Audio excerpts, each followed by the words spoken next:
क्या कोई ठोस पत्थर किसी जीती जागती इंसान को हमेशा के लिए अपने भीतर समेट सकता है? महाराष्ट्र के अकोला में एक ऐसा चमत्कारिक शिवलिंग है जिसकी दरार में आज भी एक रेशमी साड़ी का पल्लू फंसा हुआ है। यह कोई साधारण कपड़ा नहीं, बल्कि उस महारानी की आखिरी निशानी है जो सदियों पहले महादेव के इस विग्रह में जिंदा समा गई थी। आखिर उस काली आधी रात को ऐसा क्या हुआ था जिसने ब्रह्मांड के स्वामी को यह असंभव चमत्कार करने पर मजबूर कर दिया? इस मार्मिक गाथा की शुरुआत होती है अकोला के राजा अकोल सिंह और उनकी परम भक्त महारानी से। रानी का हृदय राजसी सुखों में नहीं बल्कि महादेव के चरणों में बसता था, पर पहरेदारों और राजसी तामझाम के बीच उन्हें एकांत में पूजा का समय नहीं मिल पाता था। इसीलिए रानी ने एक गुप्त संकल्प लिया। हर रात ठीक 12 बजे, जब सारा संसार सो रहा होता, वे नंगे पैर चुपचाप महल से निकलकर शिव मंदिर जाने लगीं।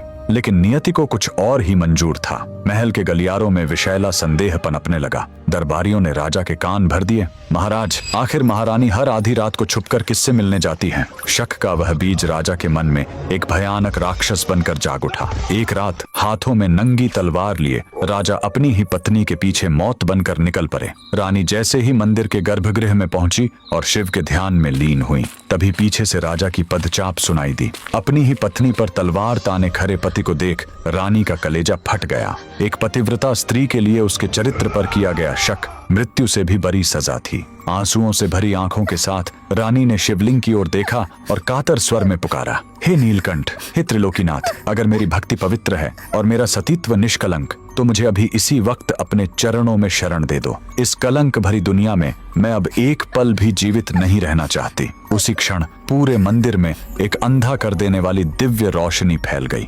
देखते ही देखते वह विशाल और ठोस पत्थर का शिवलिंग गर्जना के साथ 2 हिस्सों में विभक्त हो गया। महादेव ने अपनी भक्त के लिए अपना हृदय खोल दिया। रानी हमेशा के लिए उस शिवलिंग के भीतर समा गईं। राजा जब तक अपनी भूल समझ पाता और रानी को रोकना चाहता, वह पत्थर फिर से झुर चुका था। लेकिन महादेव ने दुनिया को प्रमाण देने के लिए रानी की साड़ी का एक पल्लू उस दरार के बाहर ही छोड़ दिया। राजा जीवन भर उस चौखट पर अपनी भूल का प्रायश्चित करता रहा, पर रानी अब महादेव की हो चुकी थी। आज भी अकोला का यह राजराजेश्वर मंदिर उस अमर भक्ति का गवाह है। वह साड़ी का टुकड़ा आज भी उस पत्थर में दबा हुआ है, जो हमें याद दिलाता है कि जब पूरी दुनिया हाथ छोड़ देती है, तब महादेव अपने भक्त का हाथ थाम लेते हैं। अगर महादेव के इस न्याय ने आपके हृदय को छुआ है, तो कमेंट्स में पूरी श्रद्धा से जय राजराजेश्वर महादेव जरूर लिखें।